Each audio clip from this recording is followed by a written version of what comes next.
Kirsten Poitras, Managing Director for The World We Want. You've been participating at the conference Business or Aid today with Global Utmanings. What's your take on this conference and your role in the future development?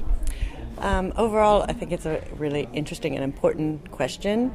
And I think Sweden and SIDA has come further in this area of combining business and the public sector. They've come further than most other countries. So I'm really impressed.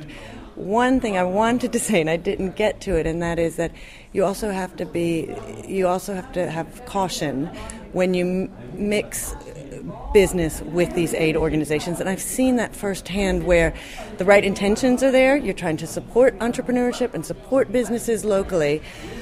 But unfortunately, the culture of the aid organization maybe hasn't adapted yet to the business at hand. And I've seen businesses almost be pulled apart trying to run through the hoops and fit into a big national aid organization.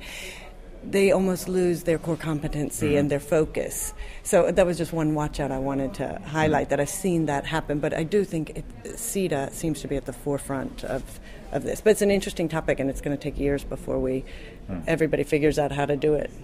But I think we're making progress.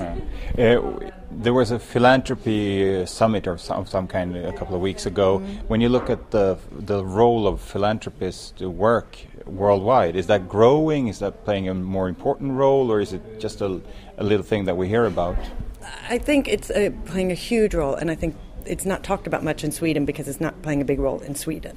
But for example, in the States, what Gates has done and bringing this in the public eye, and also this new way of philanthropy, because it's no longer about giving money, it's about making the money work. And I think that is the new wave. The problem with that is everybody wants to do it their own way, and entrepreneurs that have amassed a great sum of money usually think they're pretty good at it, and they want to do things their own way. And that has to be balanced with, you can't have everybody trying to do the same thing. At the same time, healthy competition is a good thing.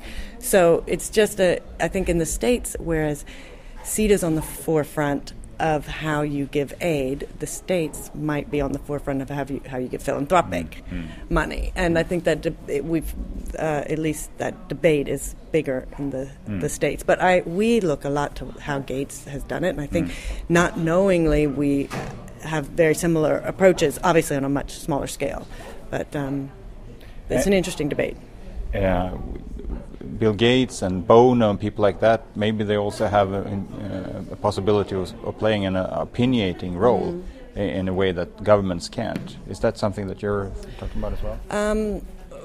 Well, I think, Bill Gates, just by the size of his philanthropic money, he's a mouthpiece. But his biggest role, I think, would be as a scientist, and that's where you see where he's most involved is with the medical side and vaccinations. Bono, he's a public personality. That is his biggest role.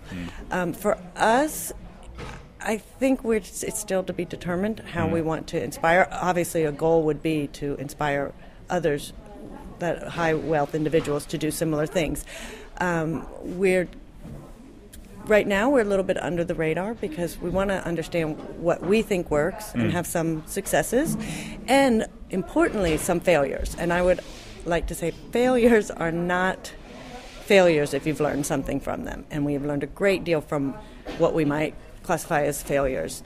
But when we've learned a lot more, we might be ready to talk a bit more and to try to inspire others. Thank you. Thank you.